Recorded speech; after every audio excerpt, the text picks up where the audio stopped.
Hello and welcome to the Knit Girls. This is episode 538. I'm Laura, also known as Lala. I am Leslie, also known as You Don't Call Me Les. Today is Friday the 9th of July. I knew that without even having to tell you. Man, July's going fast. Um, It's like super fast, like all of time. It's like super fast and then not fast. Like when there were lots of fireworks for like multiple nights in a row, an it hour seemed took like 3 days. forever. Yeah. But hopefully after last night the fireworks have stopped. That's Yeah. my hope. It's the holiday was July the 4th, and they were still going off last night, July the 8th.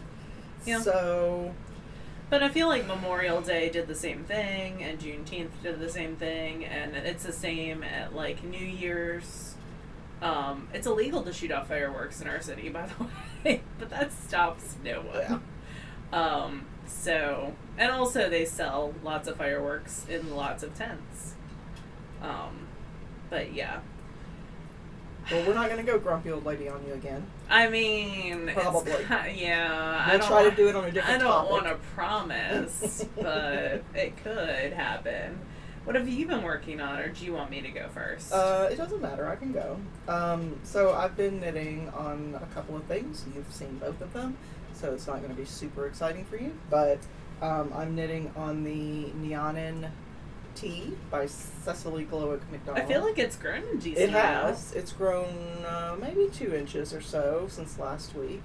And this is lace. It's a fingering weight lace pattern with a rest row in between every lace row. Okay. It's Sparrow is the yarn, and that is a linen. It's a fingering weight linen from Quince and Company. And yeah, this is just a sleeveless tee. It'll be something I can wear in the summer because I tend to get a lot of wear out of my summer knits.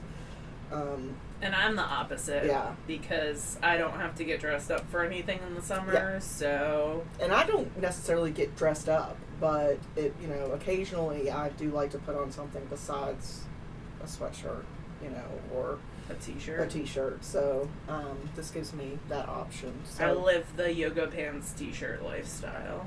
I was in full-on set of pajamas with a button-down top, with a button-down pajamas until about an hour and a half ago. There you go. Yeah, I can't hate on that. So there's this tee, and then the other thing that I'm knitting on.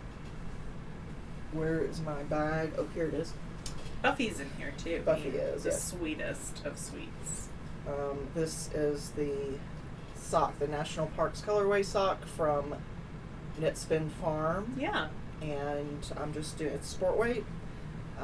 It is a tardy base. Laura and I both really like this base a lot, and I've maybe knit an inch and a half. You know who also uses this base is Woolens and Nosh. Oh, cool! And she has this really pretty new colorway that's coming out for the SSK Virtual Market called Hawaiian Shirt. I mean, we need to support small businesses. But I'm planning on supporting Michelle quite a bit. Supporting the living snot out of her.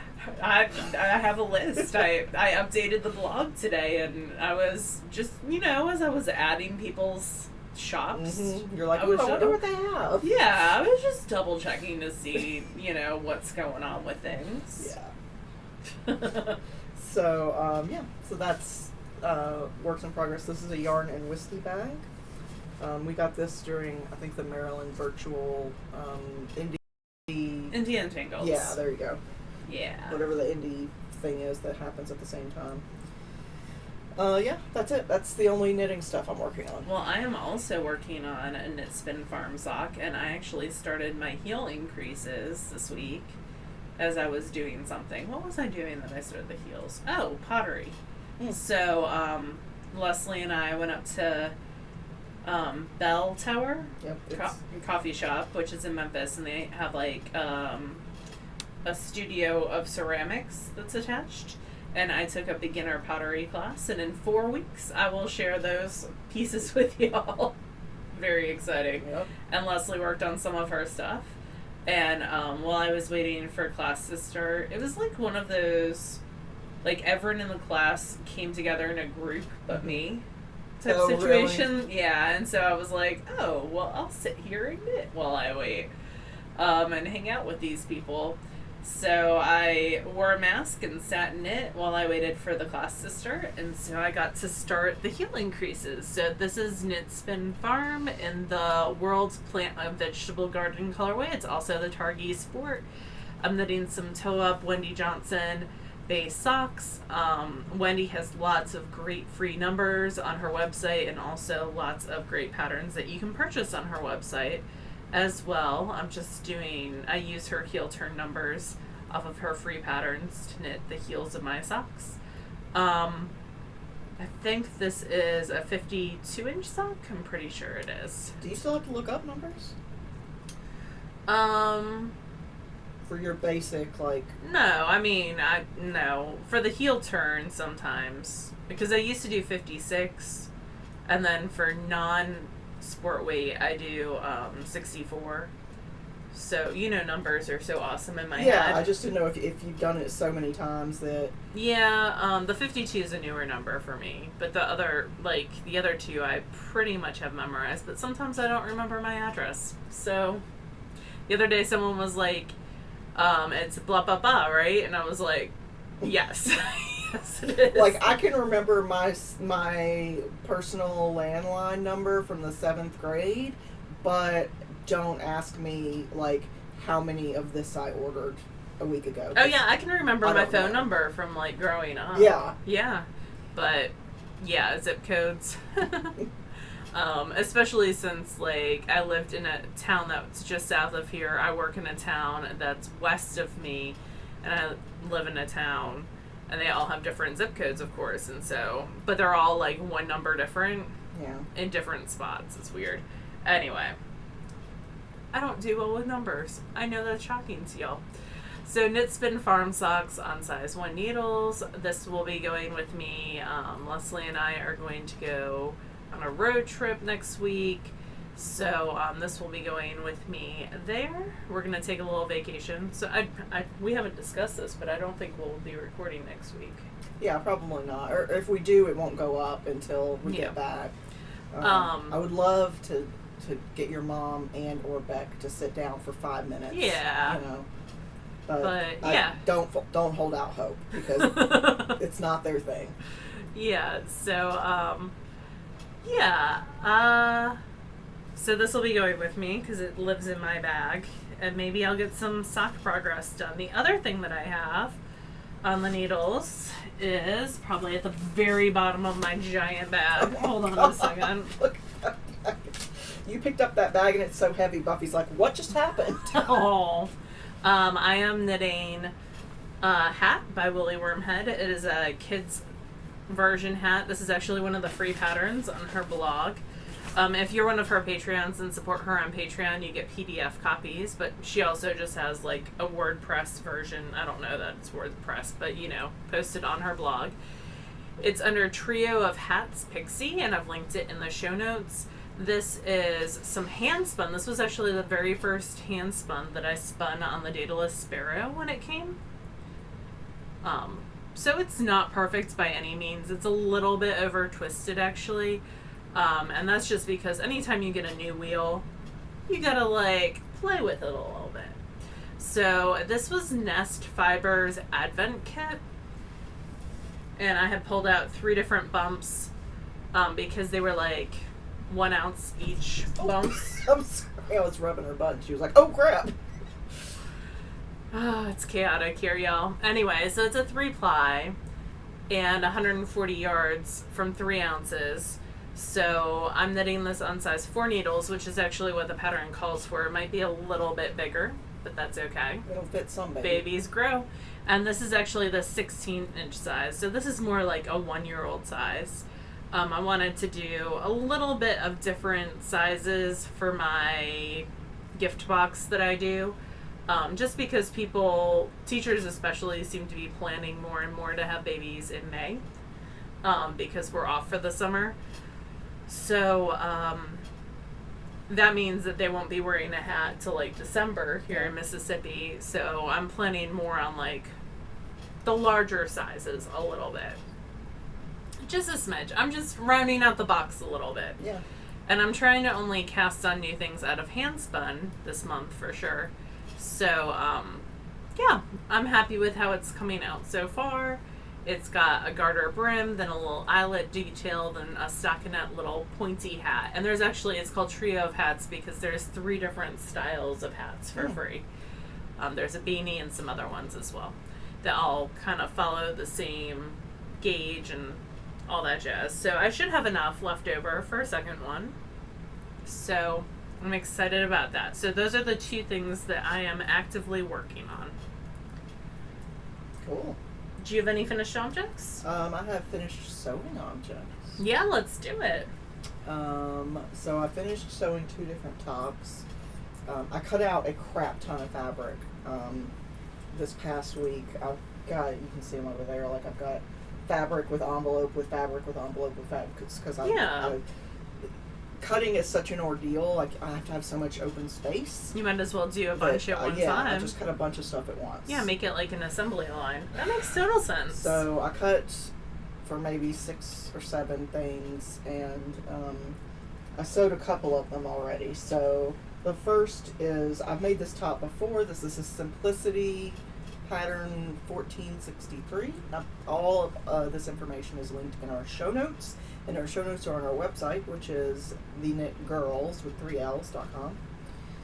So I've knit this, or I've sewn this before. I like that. But I made it again, and it's almost like little knit stitches. Yeah, they're just little doodles. It's just a dolman stretchy top. It's nothing super fancy. It's got wide cuffs. Yeah, it's like the LuLaRoe tops that I liked. Yeah. When LuLaRoe was a thing that people did. I serged most of it together. I did use the sewing machine for like top stitching. By the way, I'm going to get that used top stitch machine from. Oh, good. The microphone just changed. The air conditioner just went off. That would be why. Okay. Yeah, so there's a used top stitch machine at our local. It's like 30 miles away. Are you gonna go tomorrow? Yeah. Ooh, So I might ride with you. And we go by Trader Joe's or something. You knew exactly what I was thinking because I was like, ooh, I'll run in. Leslie doesn't have to run in because that's a lot of people probably at Trader Joe's on a Saturday, but we'll see.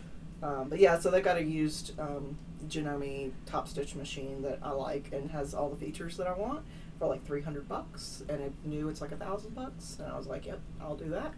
Yeah. So so top stitch machine, what does that mean? So what does that do? A top stitch, I'm gonna get some of this wrong, so I know, I'm sorry, but a top stitch machine is used primarily for knit fabrics, and if you think about like your t-shirts, it's got like this finished row of 2 stitches. Yeah. And like around the hem and around the neckline, that's what that machine does. And sometimes that's serged, but it's not on that. No, it's not a serger. Okay. There are machines that can do both serging and top stitching, but you have to like change a bunch of things within the machine to go from one to another. And typically, machines that do both don't do either really, really well. At least that's what I've read. That would be like using my Shacked Reeves, which is a big spinning wheel. Which is really meant for long draw or adding a lot of twist quickly to do like a short worsted draft. Yeah. Like it can do it, but it's not really made for that. Yeah. Yeah. Okay. That's not its like. That's not its true intended purpose. Right. Gotcha. And the thing is, if you do a straight stitch like that on a sewing machine, on a stretchy fabric, if you stretch the fabric, those stitches will pop. So on a top stitch machine, it's not like both of those rows don't connect to a bobbin each. Like there's a loop. It creates a loop, and that's what allows it to stretch. Gotcha. So it's better for stretchy things. Yes, that's what it's primarily so like used the bras and stuff that you like to make. Correct. And like leggings, stretchy tops, all the things that I want you to make for me. Yeah, exactly. Yes. Like these. I'm on board with this. It would make things faster to do. Also, I feel like if you get a new sewing machine, I should get a new spinning wheel. Trust me, that was definitely something I knew was coming. So that's the first top. It's pretty easy. It's got a piece for the front, for the back, for each sleeve, and then the neckband. So it's only like 5 pieces. The other thing that I knit was, it's called the Maris top. You sewed, yeah. And so yeah, and it's from Style Arc, and so Ooh, you can it's shiny. You can mix different knits, or you can do like this section in a woven. Ooh, that's interesting. Or like a lace or something like that. So it's and it's got a section at the bottom too. It's almost like tunic, so that would look great with something like the Ursa layered over it. Yeah, that could be super fun. So I've actually cut out for 2 of these. One of them, this is actually a woven fabric. This is not. This is actually a stretchy knit. But the other one that I cut out is a woven fabric. So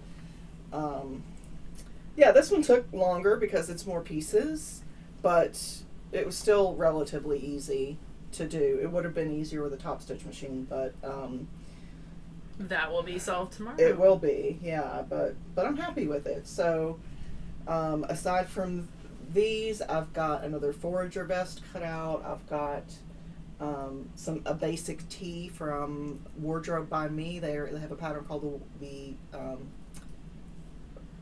tee builder or something. Wardrobe builder tee, that's what it is. And so it's got like all sorts of sleeve options, neck options, length options, all that. Cool. And I cut out for another York pinafore. And then the cool thing that I cut out for is... The rest of those things aren't cool. Well, these are functional. The thing that I'm really kind of excited to try is, it's called the Banksia Bralette. And I've sewn bralettes on this show before. This one is kind of cool because it's from Muna and Bra, I don't know how that's pronounced, right? And it just looks unassuming, right? It just looks like a sports bra, not super fancy. And so I sort of overlooked it for the first 6 months or so that it was out, and then they sent out, I signed up for their newsletter, and they sent out a newsletter with the picture. Where is my phone? I don't know. They sent out a newsletter with more information about this particular... You can always link it in the show notes, maybe. Oh, I found it. There it is. It's really cool. So, they sent out the newsletter with more information about it and including a picture of the inside of it. So, I'm going to show you the picture. This is the inside of it. This is not the finished garment. There is a layer that goes over the top of this. Oh, it's crisscross applesauce. So, it's like very supportive for your girls. They're separated and lifted, like, away. Yeah. And that's done using power mesh on the inside. Again, there's a layer that goes over the top of that. They had to cut away a layer to show you that. Yeah. Because because of the way it's constructed, there's no way to show that. So, I cut out some pattern pieces. Nice. And this is the lining. And this is the outside with little bicycles. Oh, so cute. And then the power mesh. Your pins look like buttons. They do. So the power mesh will go like here, and then it'll get sewn to the bottom, so it'll go underneath and around, right?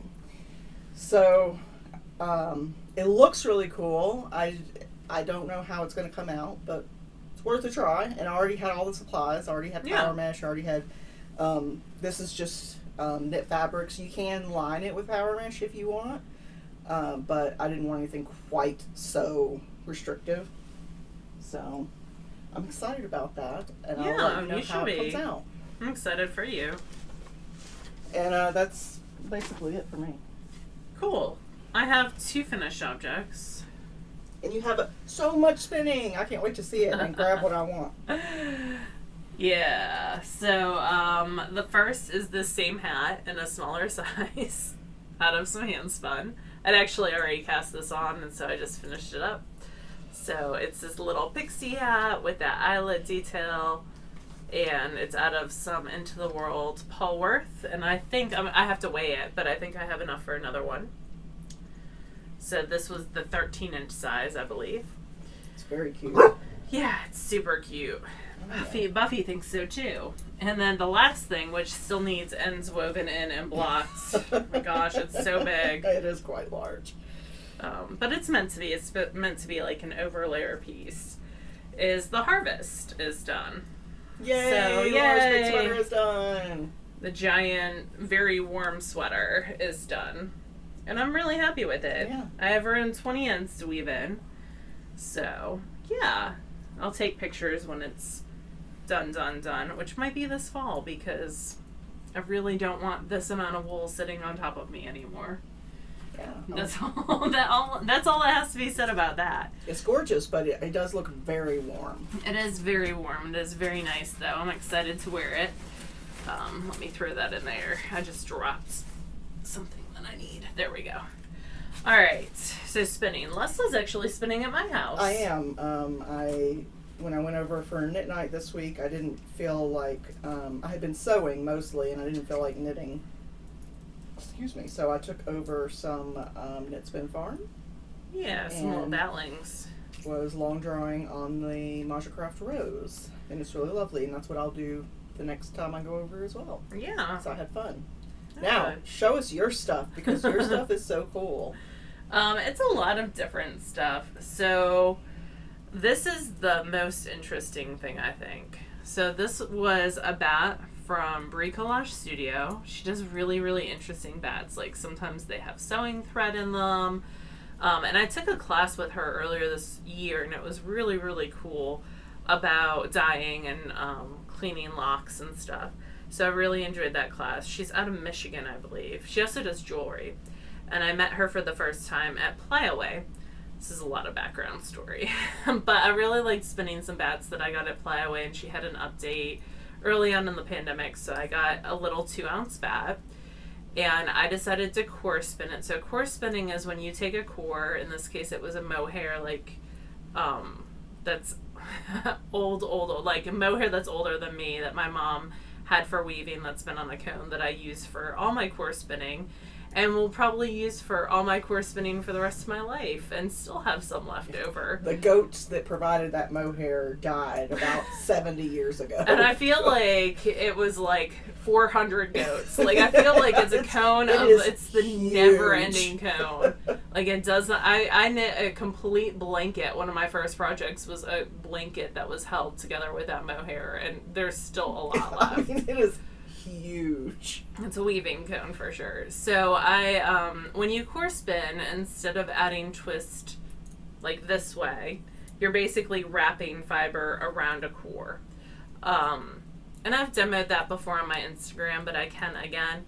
So it creates a nice lofty yarn that looks like a single and has a lot of the characteristics of both the core yarn, so it's going to act like that mohair, but also has characteristics of the single.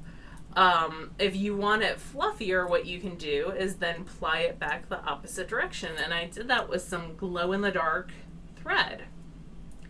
So this is 140 yards. I think it would be a fun cowl or hat. It's super lofty because it was plied the opposite direction, so a lot of the twist that we used to use for the core spun came out. So it did create like this really cool lofty yarn that also has a balanced structure. So I was quite happy with that, and I did that all on my Starling V3, which are V2 I think actually, which I've never done art yarn on an e-wheel before, so I was also very happy with how it came out. I tend to do my art yarn on treadle wheels because I like to have a lot of control over what I'm doing. Yeah. And so I tend to have more control because I'm powering it with my feet on a treadle wheel. Yeah, and you just, as you need more or less speed, you instinctively speed up or slow down or stop. So and that's a little bit harder on an electric wheel. It's great for like a consistent spin, absolutely. but if you're having to do adjustments as you go, it's a little bit harder. And then this is some Into the World on a gray Shetland in Merlin's Beard. I got this in an update back in March. All these yarns except for one were spun during Tour de Felice. So I'll show you the one that wasn't. So this is 4 ounces of a gray Shetland. It's 390 yards. It's a 2-ply fractal. Fractal is when you divide half of the fiber up and 2-ply at least into smaller chunks, so it just affects how the color plays out. and it was spun on the Sparrow and then plied on my mini spinner. And then this is part of a sweater spin. Anyway, so this was part of a sweater spin. I'm planning on knitting Magpie Tendency, and Amy Beth knit one and wore it SSK in 2019, and I really liked the look of it. She actually fiddled with it a little bit and changed the gauge. So I wanted something, it calls for like 2 skeins of a fingering weight for the whole sweater in my size. I wanted something that was a little bit more substantial because it is knit on size 9 and 10 needles for fingering weight. So the goal was to get something more like a sport. This is a smidge more like a DK. So this is around 580 yards. I need to remeasure it after it's washed. It was like close to 600 before I washed it. So it's around 580. And it was a fractal that was spun on the Sparrow. It's Falkland and Muting the Storm. And I'm going to pair it with this, which is Nimble by Hello Yarn. Also Falkland. So this will be like the top upper part and the bands of that sweater.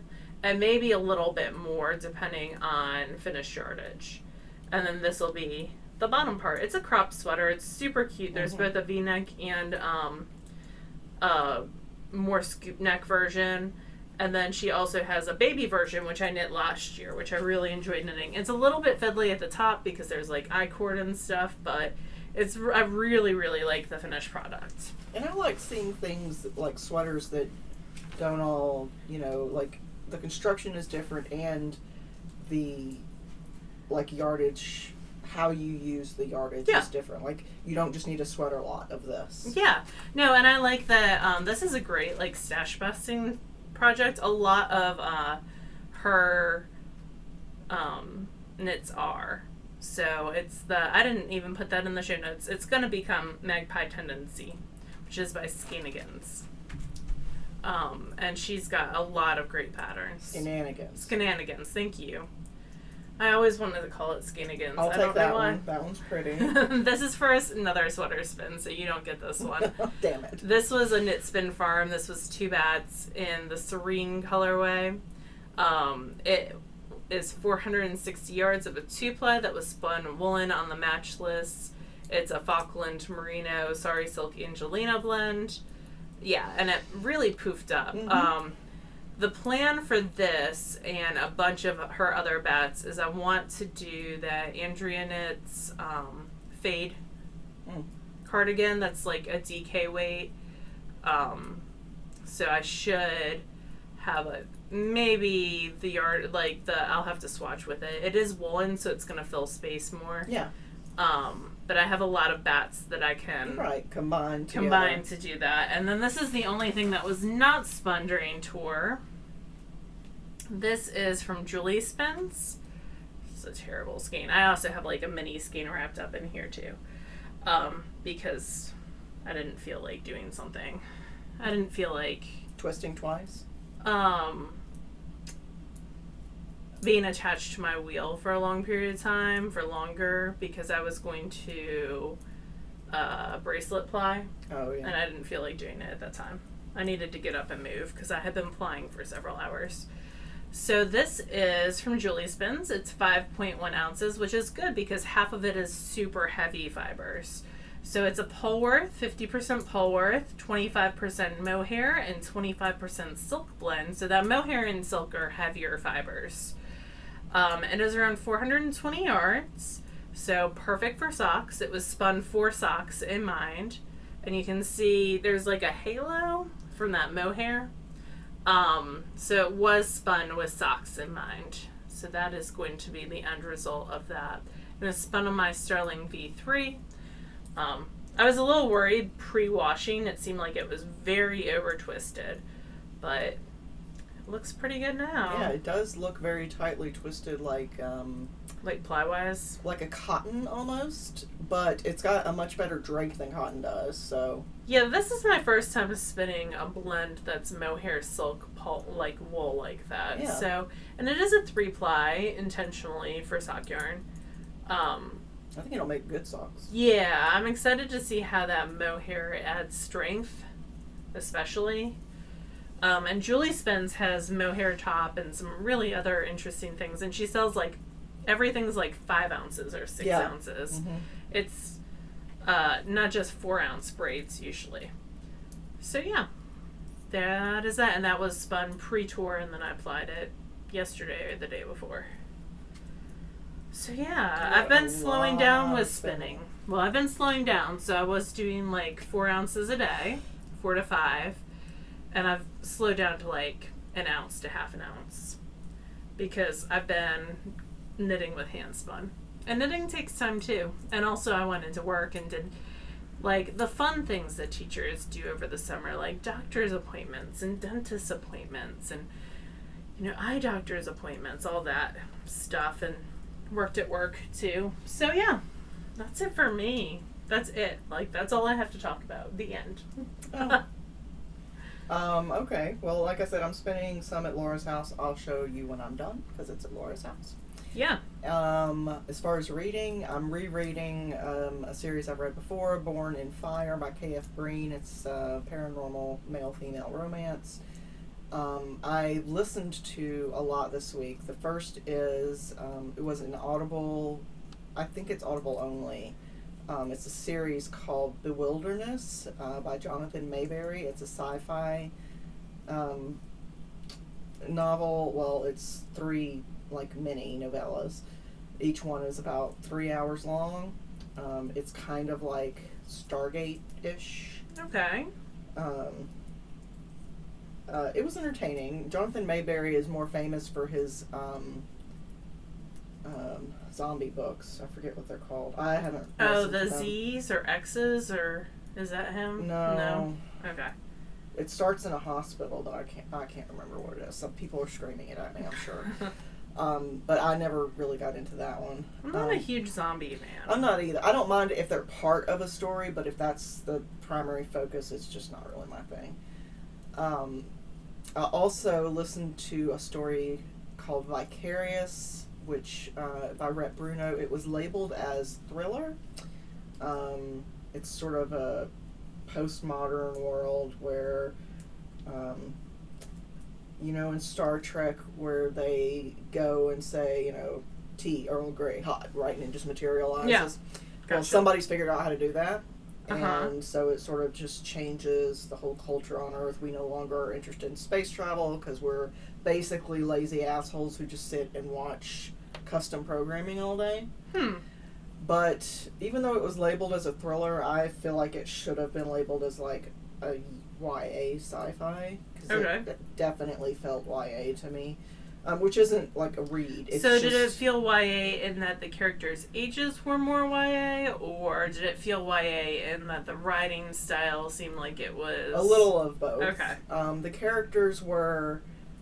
Their ages are never explicitly said, but they're around 18. Yeah. Ish. You know, and of course they're going to change the world and whatever. And there's nothing wrong with that type of book. That's just not what I went into it for. Yeah. That's not what you were anticipating. Right. Yeah. So now I'm listening to a book called After On by Rob Reed, which is classified as a humor or satire, but from what I've read, it's basically like, you know how all the different social media, and not just social media, all the apps on your phone keep all this data about you. So it's this one particular app that's figured out how to integrate itself into all the others, and it knows everything about you, and it's got its own agenda. And, gotcha. So I'm only a couple hours into it. I feel like there's a movie that's kind of like that. I'm sure there is. Yeah, interesting. But yeah, I'm only a couple hours into it. It's entertaining so far. It's got a varied cast, including Felicia Day, who does part of it. Okay. I don't really care for cast recordings. It They're depends. Not my favorite. Yeah, it definitely depends. If there's a lot of characters in there, I like for noticeably different people to voice them. Okay. But some narrators do a friggin' fantastic job. Like the guy that not supporting Harry Potter anymore, but the guy, Jim Dale. right, who narrated the Harry Potter books. Yeah, he's narrated a ton of other stuff too. Did a great job. He narrated Pushing Daisies, actually, I believe. R.C. Bray does a great job with narrating. Will Wheaton does a pretty decent job, although his female characters very rarely sound typically female. Tim Gerard Reynolds is amazing. So sometimes I'll go on and you can search different things by narrator, and I've done that with Jim Dale before and seen. Now, Jim Dale only did the US versions. Stephen Fry, I think, did the UK. But again, like, you can search by narrator. That's how I came across John Scalzi, because I had listened to Ready Player One, which was narrated by Will Wheaton, and Will Wheaton also narrated a couple of John Scalzi books, and so that's how I got into him. Gotcha. But yeah, so that's what I'm listening to now, as well as still watching Would I Lie to You. I think I'm on the 10th season now. And I've been just watching the tour. Yeah. It's 5 hours a day. That's all I need. I sometimes at work in the background I'll have like the Great Big Quiz or whatever. Yeah. But lately it's been so hectic, and like I've been doing 10 things at once, and if I couldn't type without looking at the keys, I wouldn't be able to do my job lately. Like, it's just, I don't have the time to look at my hands. Yeah. So, anyway. Yep. What about you? What have you... Been reading more Pandora Pine, because there's a bazillion of them. Yeah. So, just doing that. And just chilling. Watching Tour de France. Enjoying all the scenery and the drama that comes with a 21-day bicycle race. And are there any women on the tour? Well, there's a women's tour that's separate. Because women's teams race differently than men's teams. Because you can't just if you're a woman, you just can't pull off to the side of the road and pee in the bushes. You shouldn't be allowed to as a man. But they do. I understand that. But I really hate sports that are split by sex for reasons that are political, essentially. That really bothers me. I don't know that this is political versus just different. I don't know. But there is a Tour de France for women. I've never heard anything about it. It's a newer thing. It just started happening. But if you watch the Olympics, like, there's the women's road race and stuff too. There's women's pro bicycling. But, like, yeah, I'm not saying that it's right, but women's sports in general are not funded like men's sports. That's 100% true. As evidenced by, in March Madness this year, there was a lot of talking about, like, the women's facilities, training, weight room, food versus the men's. And there were a lot of posts by women's players on social media that compared the two that were really enlightening and well done. But, yeah. Damn the patriarchy. I talked last week about the Braided Rugs, and I haven't had time to work on that a ton, but someone did recommend Toothbrush Rag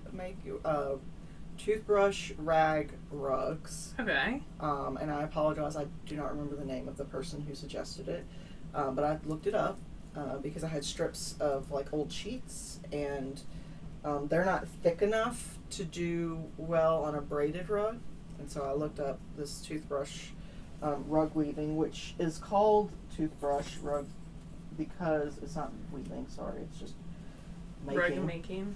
And it's called Toothbrush because it used to be you would use a flat toothbrush and you would cut off like the head and file it down. Now most toothbrushes have like a grip and like they're rounder, so it doesn't quite work as well. So Michael 3D printed me this one. Oh, look at that.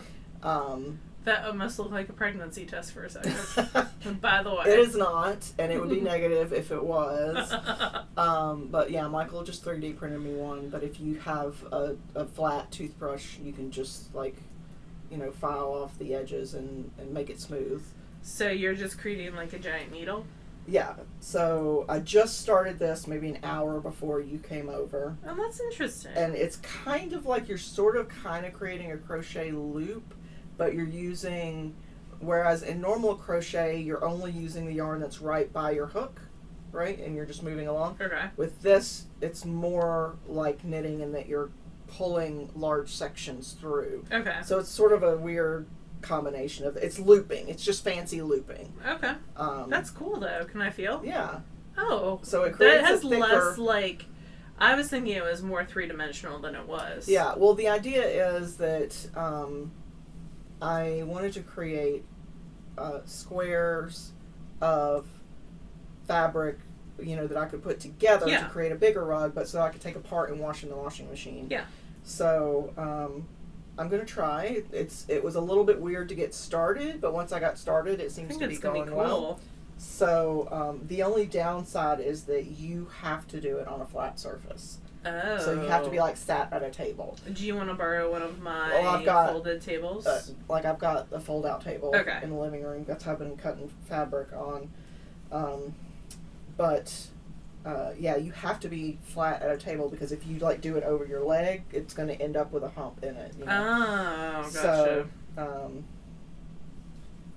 so I've been trying that. Thank you to the person that recommended it. I've linked to the video that I used, which is an older British woman explaining how to do it, and she does a really great job.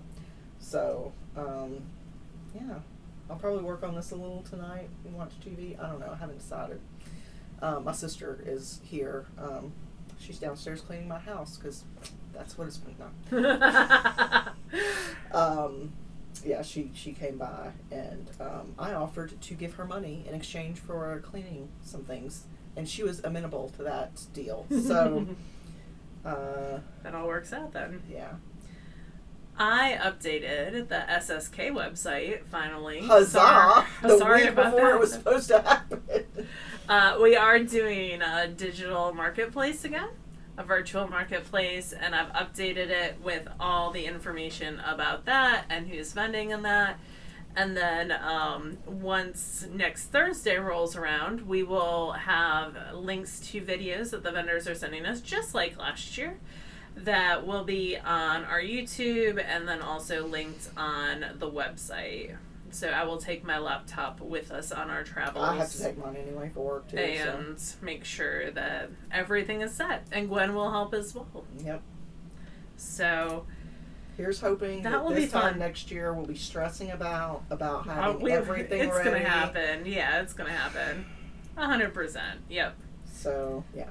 I have faith in it. For sure. But yeah, I think that's about it. Is there anything else to talk about? I don't think so. Stash Dash is going awesome on Discord. I've really been enjoying people's posts. So that's been super fun. I've been doing journaling every day. With Amy Beth. Well, not with her specifically, but she's hosting on Discord a journaling thing. Cool. This month, so I've been doing that. I haven't actually done any writing down my feelings. It's just been doodling and or journaling. Yeah, that's valid as well. So but yeah, sometimes it's a struggle to think of things to write, but I feel like there's probably prompts there are online.